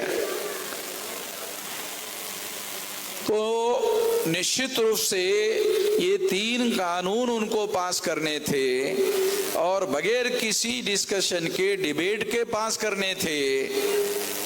शायद यही बड़ा वजह है, ये कहा जा सकता है कि यही पहले नंबर की वजह मानी जा सकती है कि इन सांसदों को कि ये लोग चर्चा करें और उसमें नुक्स निकालने का काम करें, इस वजह से उन्होंने उनको निलंबित किया, ऐसा ज्यादा कहा जा सकता है। मगर आरएसएस और भाजपा के लोग इसको निलंबित करने के ये जो कानून है, ये कानून रद्द करने के लिए कौन सा कारण बता रहे हैं कानून रद्द करने का? एक तो मिमिक्री का मुद्दा है और सांसदों को निलंबित करने का मुद्दा है। इसमें आप लोगों को भूलना नहीं चाहिए कि ये 3 कानून निलंबित किए गए हैं, 3 कानून रद्द किए गए हैं। ये सबसे इम्पोर्टेंट मुद्दा है और उसका आरएसएस और भाजपा के द्वारा क्या कारण बताया गया? कारण बताया गया कि ये जो रद्द किए गए ये अंग्रेजों के द्वारा बनाए गए थे। ये कानून जो है अंग्रेजों के द्वारा बनाए गए थे। तो अंग्रेजों के द्वारा ये 3 ही कानून नहीं बनाए गए थे, और भी बहुत कुछ है। तो क्या ये 3 ही कानून रद्द करने के बाद अंग्रेजों का कुछ नहीं बचा? भारत में सबसे ज्यादा अंग्रेजी बराबर नहीं बोलते,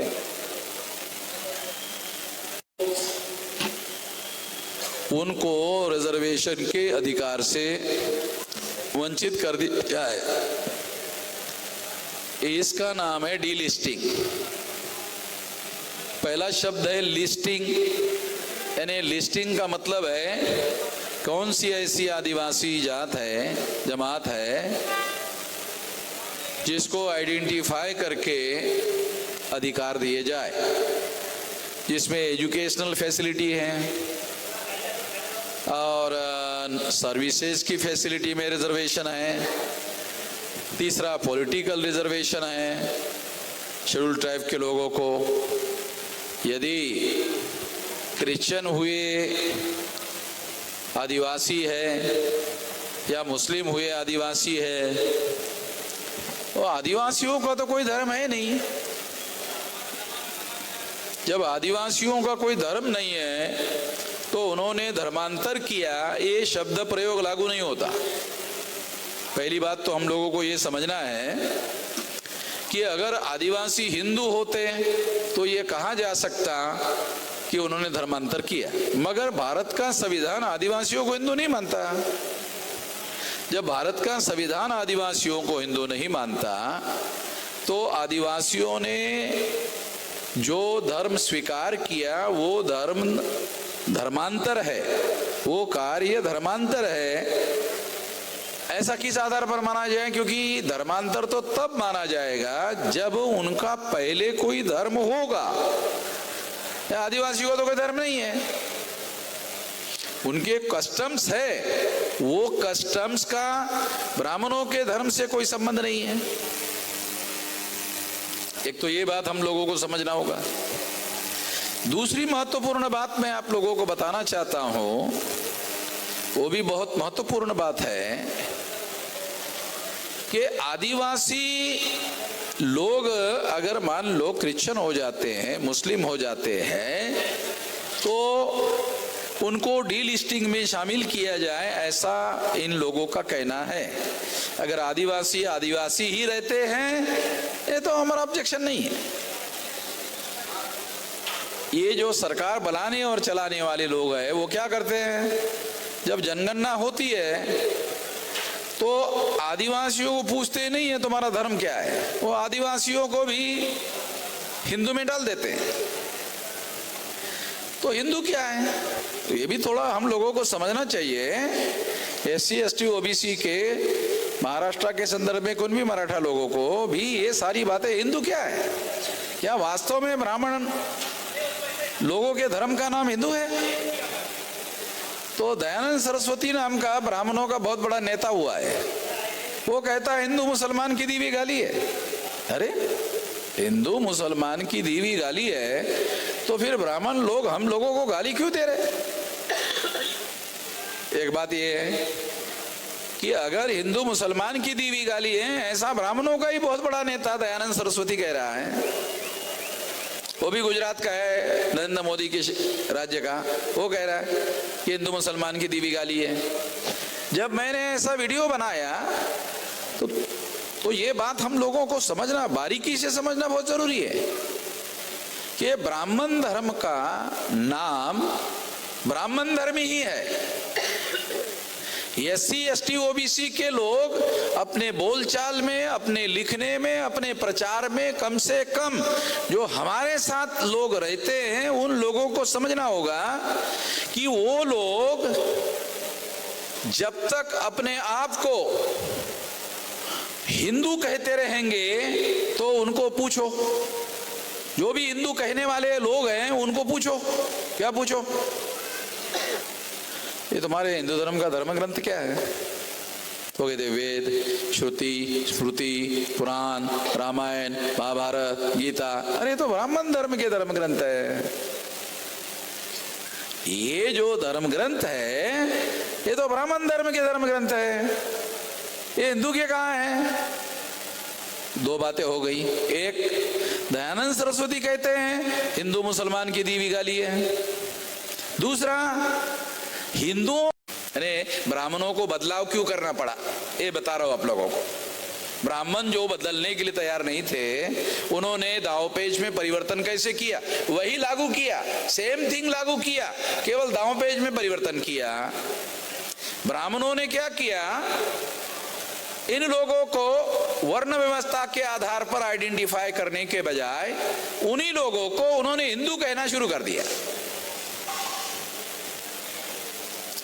यानी पिछड़े वर्ग के जो लोग हैं उनको ब्राह्मण शूद्र कहते थे। अगर पिछड़े वर्ग के लोगों को आज के तारीख में किसी जागृत पिछड़े वर्ग के आदमी को अगर ब्राह्मण शूद्र कहे तो पिछड़ा वर्ग का आदमी ब्राह्मण को जूते से चौराहे पे मारेगा। क्यों? विकास पिछड़े वर्ग के जाहिल आदमी को भी अगर पिछड़े वर्ग के कहा ना, तो जाहिल ओबीसी को भी अगर शूद्र कहा तो वो दौड़ा कर मारेगा, बोल रहे। ये सही है, ये बात मैं आपको बता रहा हूं। तो कोई ब्राह्मण किसी पिछड़े वर्ग के लोगों को शूद्र नहीं कह सकता, और अगर ऐसा कहा तो दौड़ा कर मारेगा।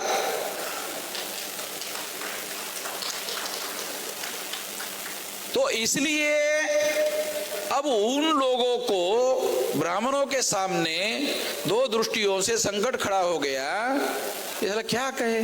तो उन्होंने हिंदू कहा और लागू किया वर्ण व्यवस्था का कानून। मतलब वो जो सिस्टम है वर्ण व्यवस्था का वैसे के वैसे रखा। ब्राह्मणों ने वर्ण व्यवस्था हमने रद्द कर दिया, ऐसा कोई रिजोल्यूशन आरएसएस ने पास नहीं किया। वर्ण व्यवस्था को उन्होंने खत्म कर दिया, ऐसा विश्व हिंदू परिषद ने कभी कोई पास नहीं किया। कोई रिजोल्यूशन विश्व हिंदू परिषद ने आज तक वर्ण व्यवस्था खराब है, आउटडेटेड है, ऐसा कोई रिजोल्यूशन पास नहीं किया। ये जाति व्यवस्था गलत था, वर्ण व्यवस्था बोल ही नहीं रहे। जाति व्यवस्था के बारे में बोल रहे, वर्ण व्यवस्था के बारे में बोल रहे, जाति व्यवस्था के बारे में ये गलत है ऐसा बोल रहे। क्योंकि जाति व्यवस्था के बारे में लोगों की भावनाएं तीव्र है, अस्पृश्यता के विरोध में लोगों की भावनाएं तीव्र है, इसके विरोध में बोल रहे। केवल धर्म वही लागू कर रहे, ब्राह्मण धर्म हिंदू धर्म के नाम पर लागू कर रहे हैं। ध्यान रखो, बहुत खास बात बता रहा हूं। ब्राह्मण धर्म को ब्राह्मण लोग हिंदू धर्म के नाम पर लागू कर रहे हैं। ये दांव पेच में परिवर्तन है। दोबारा बताता हूं, ब्राह्मण धर्म को ही ब्राह्मण हिंदू धर्म के नाम पर लागू कर रहे। जब मैंने ऐसा कहा वीडियो बनाकर, तो ब्राह्मणों ने फिर बात बदला, अरे तला ये तो अमन मिश्रा ने ये भी हमारी हवा निकाल दी कि ये तो हिंदू धर्म का तला है, तो ब्राह्मण धर्म भी बोल रहा है। तो ये तो सारे सोशल मीडिया की वजह से भी बहुत पंचायत है इन लोगों की। तो उन्होंने क्या किया, अभी नया प्रचार शुरू कर दिया, नहीं हमारे धर्म का नाम सनातन है। अभी नया प्रचार है, ये कल परसों का प्रचार है। ये मेरा वीडियो आने के बाद उन्होंने हिंदू धर्म के बजाय सनातन धर्म बोल रहे। मैं आपको बताना चाहता हूं, सनातन शब्द भी बुद्ध से चुराया हुआ है। सनातन शब्द कहाँ है? सनातन शब्द वेद में नहीं है, श्रुति स्मृति पुराण रामायण में नहीं है। सनातन शब्द कहां से लिया? एस धम्मो सनातनो, यह धर्म सनातन है। क्या विलास? यमक वर्ग में है विलास, आ गया, यही तो था। एस धम्मो सनातनो, यह धर्म सनातन है। यह यमक वर्ग है। इस यमक वर्ग में बुद्ध ने अपने प्रवचन में यह शब्द कहा, यह धर्म सनातन है। और यहां से यह शब्द चुराया। जब मैंने हिंदू शब्द मुसलमानों की दी हुई गाली है ऐसा कहा, तो फिर उन्होंने सनातन शब्द का उपयोग करना शुरू कर दिया। तो सनातन शब्द भी उन्होंने बुद्धिस्ट से लिया, ये धम्मो सनातनो, ये सनातन। वो मेरा सवाल है कि ब्राह्मणों का क्या है इस देश में? वो सब बाहर से आए हुए हैं, तो यहां शब्द भी मिलता नहीं है। जो लोग बाहर से आए हुए हैं तो उनको यहां उनका कुछ भी नहीं है, वो शब्द भी उनको यहीं से लेने पड़ते हैं, उनका कुछ है नहीं है। कुछ भी ना होने के बावजूद भी दिल्ली की सत्ता पर काबिज है, कुछ भी ना होने के बावजूद भी। तो ये निश्चित रूप से विचार करने वाली बात है, बहुत ज्यादा गंभीर बात है। तो मैं अपनी जिंदगी में एक सबक सीखा कि ये ऐसा कैसे हो रहा है, ऐसा क्यों हो रहा है। तो उन्होंने क्या किया, हमारे अज्ञानता का फायदा लेकर संगठन बनाए और संगठन शक्ति निर्माण करके हमारे ही लोगों का उपयोग करते हैं और हमारे ही विरोध में ब्राह्मण लोगों का धर्म थोप देते हैं राज सत्ता की मदद से। जब सेंटर में उनकी सरकार आती है, राज्यों में उनकी सरकार आती है, तो पुलिस फोर्स पर, मिलिट्री पर उनका कब्जा हो जाता है। तो इसके आधार पर वो ये चीजें थोपने के लिए सक्षम हो जाते हैं, क्योंकि पावर का प्रभाव होता है, सत्ता का प्रभाव होता है। जब सत्ताधारी आदमी बोलता है, गलत भी बोलता है, तो वो प्रभाव में दूसरे लोग स्वीकार करते हैं। अगर स्वीकार नहीं करते होते तो फिर 2 बार इन लोगों की सत्ता क्यों आती? प्रभाव की वजह से आ रही है।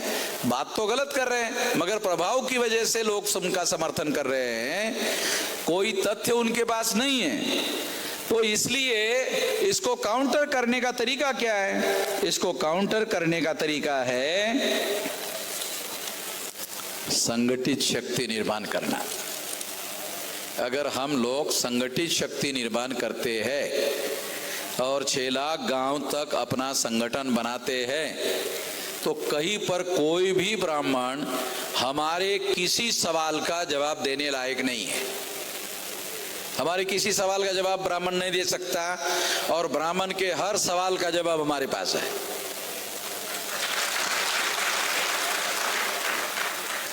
नॉर्थ इंडिया में ब्राह्मण को पंडित कहने का रिवाज है, यानी ब्राह्मण ही पंडित है और पंडित ही ब्राह्मण है। मगर ब्राह्मण का अर्थ अलग है, पंडित शब्द का अर्थ अलग है। पंडित जो है उसको एक शब्द है विद्वान भी कहते हैं, विद्वान। तो ब्राह्मण तो ऐसे बहुत सारे गधे लोग हैं, तो गधे को भी पंडित बोलने से पंडित थोड़ी हो जाएगा। मैं उनको गाली देने की दृष्टि से नहीं बोल रहा हूं। मान लो कोई अनपढ़ ब्राह्मण है, उसको नॉर्थ इंडिया में पंडित जी अरे भे पंडित कैसे हो गया। एक बार ये फटे धोती वाला एक ब्राह्मण जा रहा था, तो आर के राम हमारा इंजीनियर था, उसने उसको पंडित जी आइए, तो उसको चाय पिला के चला गया। उसके बाद मेरे भाई विद्वान है? नहीं, ब्राह्मण है। हमारे यहाँ ब्राह्मण को पंडित कहने का रिवाज है। ऐसा ये फैजाबाद की बात है। फैजाबाद में हम लोग चाय पीने के लिए बैठे थे, तो उन्होंने उसको पंडित जी कह के बुलाया। अरे मैंने कहा यहाँ पंडित तो विद्वान को कहते हैं ना, वो हमारे यहाँ ब्राह्मण यानी पंडित यानी ब्राह्मण। तो ये तो गलत बात है। मगर उन लोगों ने ऐसा लोगों के मन पर छाप किया हुआ है, तो मैं आपको खास बात समझाने का प्रयास कर रहा हूँ। राज्य सत्ता की मदद से ब्राह्मण धर्म के लोग अपना ब्राह्मण धर्म बहुसंख्यांक लोगों पर इनडायरेक्टली थोप रहे हैं। डायरेक्ट थोपने का काम नहीं कर पाते, क्योंकि उसकी प्रतिक्रिया होती है। और दूसरी महत्वपूर्ण बात वो करते हैं जिससे हमको सावधान रहना चाहिए। आखिरी बात कहकर समाप्त करता हूं। ब्राह्मण हिंदू धर्म का भारत में कहीं पर भी प्रचार कर रहे हैं, ऐसा एक भी उदाहरण उपलब्ध नहीं है। तो फिर हिंदू धर्म का प्रचार कैसे करते हैं? हिंदू धर्म का प्रचार करने का एक नया तरीका उन्होंने डेवलप किया, वो है मुस्लिम विरोध। यानी जितना ज्यादा मुस्लिम विरोध होगा उतना ज्यादा हिंदू होगा। ध्यान रखो, बहुत खास बात है। अब राम जन्मभूमि बाबरी मस्जिद का मुद्दा ले लो। बाबरी मस्जिद को ही ब्राह्मणों ने विरोध का मुद्दा क्यों बनाया? क्योंकि उधर मुसलमान थे। तो हिंदू मुसलमान का मामला खड़ा किया जा सकता था। तो हिंदू मुसलमान का मामला खड़ा करने का जो मुद्दा है वो डीलिस्टिंग में भी शामिल है।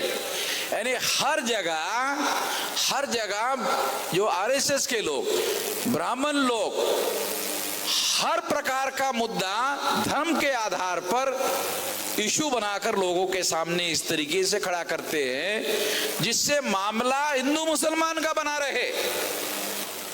और जब तक हिंदू मुसलमान का मामला बना रहेगा, हिंदू क्रिश्चियन का मामला बना रहेगा, तब तक कोई भी एससी एसटी ओबीसी का आदमी मुसलमान के कैंप पे नहीं जा सकता ना, क्रिश्चियन के कैंप में पब्लिकली नहीं जा सकता। तो हिंदू मुसलमान का, हिंदू क्रिश्चियन का मामला खड़ा करोगे तो बाकी सारे तो अपने आप हिंदू के कैंप में ढकेल दिए जाते हैं। ये दावपेच है। ये दावपेच को हम लोगों को समझना होगा। इसलिए जितना ज्यादा सामाजिक मुद्दों को उछाला जाएगा और सामाजिक रूप से जिन लोगों को ब्राह्मण धर्म ने वंचित किया हुआ है उनके मुद्दों को राष्ट्रीय एजेंडा का विषय बनाया जाएगा, उतना ब्राह्मण कमजोर होगा। ध्यान रखो, फंडामेंटल बात समझा रहा हूं। वंचित लोग जिन ब्राह्मणों ने बनाए उनका मुद्दा राष्ट्रीय स्तर पर जितना ज्यादा प्रोपेगेंडे में आएगा उतना ज्यादा ब्राह्मण का समर्थन घटेगा। जितना ज्यादा हिंदू मुसलमान हिंदू मुसलमान हिंदू मुसलमान हिंदू मुसलमान हिंदू मुसलमान, तो ये तो सारा एससी एसटी ओबीसी हिंदू के नाम पर मकड़ा होगा। ये तो इससे तो ब्राह्मण मजबूत होगा। तो हिंदू मुसलमान की जो थ्योरी है ये हिंदू को मजबूत करने की थ्योरी नहीं है, ये तो ब्राह्मण को मजबूत करने की थ्योरी है। इसलिए एससी एसटी ओबीसी के आधार पर सामाजिक रूप से जितना ज्यादा मजबूत करने का काम होगा उतना भारत में ब्राह्मण कमजोर होगा। जितना भारत में ब्राह्मण कमजोर होगा उतना भारत आजाद होगा। देखो, पहले मुगल थे, पहले मुगलों का कब्जा था भारत पर, मुगलों को हटाकर अंग्रेज आ गए। मुगल विदेशी थे, मुसलमान नहीं, मुगल विदेशी थे। फिर मुगलों को हटाकर अंग्रेज आए, वो भी विदेशी थे।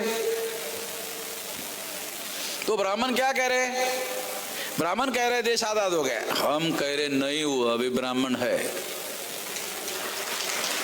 ब्राह्मण से जब तक मुक्त नहीं होगा भारत, तब तक वो विदेशियों के नियंत्रण में है। मुगलों से भारत आजाद हो गया, ठीक है, मगर अंग्रेजों के कब्जे में आ गया, फिर दूसरा आ गया। यानी एक मालिक मुगल नाम का मालिक था, वो बदला, अंग्रेज आ गया। अंग्रेज नाम का मालिक बदल गया, ब्राह्मण आ गया। तो ब्राह्मण नाम का मालिक जब तक है तब तक भारत आजाद नहीं है। 15 अगस्त को ब्राह्मण आजाद हो गए और ब्राह्मणों ने ही कांग्रेस की स्थापना की, और कांग्रेस ही ब्राह्मण है और ब्राह्मण ही कांग्रेस है। कांग्रेस की वजह से तो ब्राह्मण मजबूत हो गए। कांग्रेस ने ब्राह्मणों को मजबूत किया, सारे SC ST OBC के लोगों का समर्थन लेकर ब्राह्मण को मजबूत किया। अगर कांग्रेस ने ब्राह्मण को मजबूत नहीं किया होता तो RSS मजबूत हो गई होती। कांग्रेस ने ब्राह्मणों को नौकरियां दी और नौकरदार लोगों ने कांग्रेस को चंदा नहीं दिया, RSS को चंदा दिया, भाजपा को चंदा दिया। RSS और भाजपा को चंदा देकर ब्राह्मणों ने RSS भाजपा को मजबूत किया। फिर कांग्रेस को चंदा कौन देते थे?